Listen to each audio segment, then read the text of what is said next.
Mas quando o Espírito acende a luz, nos tornamos livres. Aos Romanos, Paulo fala algo parecido. Lá no capítulo 8 ele diz: agora, pois, já nenhuma condenação há para os que estão em Cristo Jesus, porque a lei do Espírito da vida em Cristo Jesus te livrou da lei do pecado e da morte. Lá ele deixa claro que essa libertação é isso. É uma libertação do pecado e da morte. Você tem orado por aqueles que não creem? Porque perceba, tem pessoas ao seu redor que estão nas trevas ainda, não tem? Seja judeus, seja gentios. E você percebe que só Deus pode fazer algo a respeito? Você tem pedido isso? Pedido por aqueles que te são próximos, aqueles para quem você fala do Evangelho. Não apenas fale, mas peça, Senhor, opera aí dentro, Senhor. Esse é o nosso pedido. Você crê em Jesus Cristo? Crianças, vocês creem em Jesus? Sabe o que aconteceu então? Se você crê, meu caro, é porque um dia o próprio Espírito Santo de Deus mexeu aí dentro. Em alguns de vocês ele mexeu, você era tão pequenininho, você nem lembra disso ter acontecido. Você já cresceu amando a Jesus e as pessoas perguntam, quando que você se converteu? E você fala, não sei. Que eu saiba, eu sempre amei a Jesus. É porque ele mexeu, você era bem novinho. Talvez um bebê ainda. Ele faz essas coisas. Talvez ele tenha mexido no seu coração, você já homem feito, mulher adulta. Talvez tenha sido na sua juventude, mas olha que gostoso saber disso. Se você é discípulo de Jesus, é porque a terceira pessoa da Trindade um dia mexeu aí dentro. E trouxe você da pedra para a carne, da morte para a vida, da prisão para a liberdade, das trevas para a luz. O próprio Deus mexeu aí dentro. E qual é o resultado disso? O resultado é o nosso quarto e último ponto. Aqueles que nascem de novo pelo Espírito são moldados à imagem de Cristo e começam a refleti-lo. É o que ele diz no verso 18. E todos nós agora, com o rosto desvendado, contemplando como por espelho a glória do Senhor, somos transformados de glória em glória, na sua própria imagem, como pelo Senhor, o Espírito. Paulo então volta e fala sobre todos nós que cremos. Se ele estava falando dos que não creem, que estão com véu, que estão no escuro, agora ele fala, vocês que creem, entretanto, nós que cremos, entretanto, nós estamos sem véu. E nós estamos contemplando a glória de Deus. Primeiramente, note o nós. Na velha aliança, na aliança inferior, só Moisés subiu na montanha. Só Moisés teve aquele vislumbre do rastro da glória de Deus. No novo pacto é muito melhor. Não é só Paulo. Todos nós. Todos nós estamos tendo vislumbres da glória de Deus. Na montanha original, só Moisés podia subir. Agora, no novo pacto, todos vocês podem subir. Todos vocês têm acesso com Cristo, garradinhos nele. Acesso ao trono da graça. Contemplam a gloriosa mensagem. Nós sabemos de Cristo o que ninguém antes sabia. Nós sabemos sobre ele. E isso tem efeitos em nós. O que o Espírito Santo de Deus faz em você, através disso, através de contemplar a glória de Cristo na Escritura, é fazer você ficar parecido com ele. Você começa a refletir a glória de Cristo. Você vai sendo moldado. A descrição que ele faz é de que nós somos refeitos à imagem de Deus. Lembra da teologia da imagem de Deus? Começa lá em Gênesis. O Senhor Deus nos faz conforme a sua imagem e semelhança. O problema é que vem o pecado, vem a queda e bagunça isso tudo, corrompe o que nós somos. Mas a boa notícia é que em Jesus Cristo nós somos refeitos aos poucos. Aqueles que têm o rosto desvendado, que creem em Cristo, começam a se tornar espelhos da glória dele. Nós vemos como que por um espelho nós somos espelhados nele. Nós começamos a ficar mais parecidos com ele. Somos refeitos à imagem dele. E por isso que a gente pode ter essa mesma santa ousadia que o apóstolo Paulo tinha. Podemos falar do Evangelho e viver o Evangelho porque estamos sendo transformados. Ainda não somos o que seremos, mas estamos no processo. O Senhor está agindo em cada um de vocês, cristão.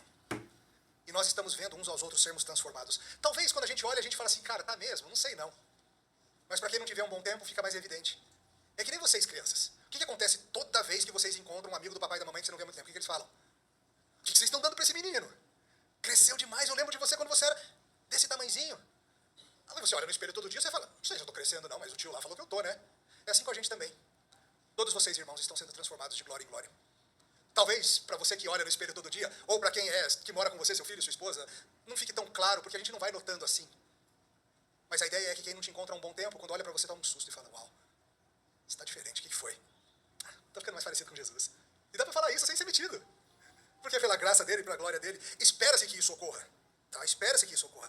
Às vezes é lento, às vezes é bem mais lento do que a gente gostaria, muitas vezes por nossa negligência também, tá?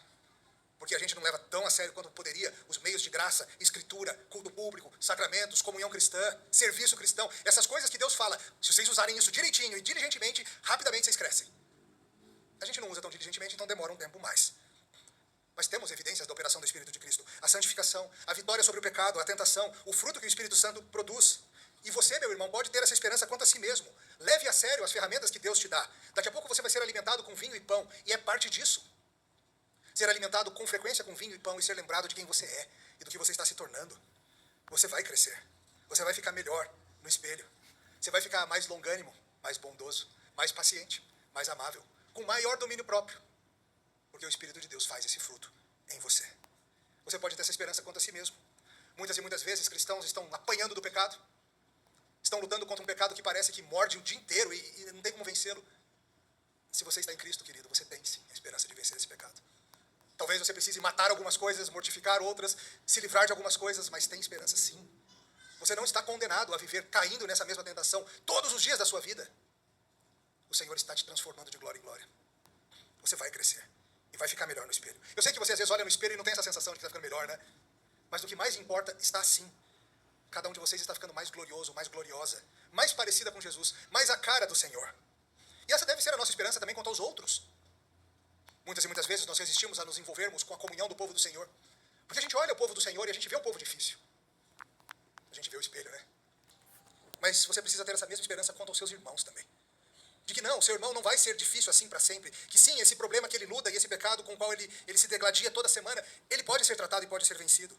Seu filho, seu pai, seu cônjuge podem e irão crescer de glória em glória. O Senhor vai nos transformando. O mesmo Espírito Santo que nos deu vida nos leva a crescer. E aquilo no que estamos nos tornando é especial. Nós estamos brilhando. Antes, só Moisés brilhava. Mas no novo pacto, todo cristão brilha. E sim, essa glória assusta, assim como salva e condena. Como foi dito acerca do perfume algumas semanas atrás, lembram, crianças? Falamos de alguns cheiros que para algumas pessoas é muito gostoso e para outras pessoas é muito ruim. Muitos não gostam do bom perfume de Cristo. E é assim com a glória de Cristo formada em nós também. O fato de que ficamos parecidos com Jesus irrita algumas pessoas. As mesmas pessoas que se irritam com o próprio Jesus. O mesmo tipo de pessoa que se irritava com aquele homem que andava, aquele Deus homem que andava pela terra, falando várias coisas impressionantes, vão se irritar com você também. Mas entenda, isso é glorioso. Cristãos têm algo melhor do que Moisés jamais teve enquanto na terra. Nós temos a verdade completa. Nós somos um espelho refletindo a glória de Jesus. Crianças, isso é verdade com vocês também. Se vocês acreditam em Jesus, isso significa que o Espírito Santo mexeu aí dentro de vocês. E sabiam, crianças, que tem muitos adultos que até hoje não entenderam essas coisas que vocês entendem? Tem muitos adultos que acham que sabem muito da vida e acham que vocês, crianças, não entendem nada. Mas, crianças, se vocês entendem que Jesus é o Filho de Deus, que morreu pelos nossos pecados, e que se nós crermos nele, nós teremos a vida eterna, crianças, vocês já entenderam tudo o que vocês precisam. O resto é secundário, o resto é só habilidades para se virar por aí. O importante é vocês já têm. E vocês, adultos? Quando vocês leem esse livro, vocês leem com os olhos fechados? Ou agora vocês veem? Eu tenho uma boa notícia para você. Se você está com os olhos fechados ainda, há tempo. Você pode agarrar-se a Jesus Cristo e se tornar um de nós. Nós não somos especiais ou melhores. Foi feito por nós, não fomos nós que fizemos. Eu tenho uma boa notícia para você que já crê. Você vai ficar cada vez mais parecido com ele. E você pode andar nessa santa ousadia, falando dele, imitando e seguindo, cada vez mais homens e mulheres que brilham a glória de Cristo. Mais bondosos, mais mansos, mais humildes, mais pacientes. A gente? Sim, vocês. Vocês que hoje veem a glória de Cristo. Grande é o Espírito de Deus. Aleluia. Senhor, nós te louvamos porque agora vemos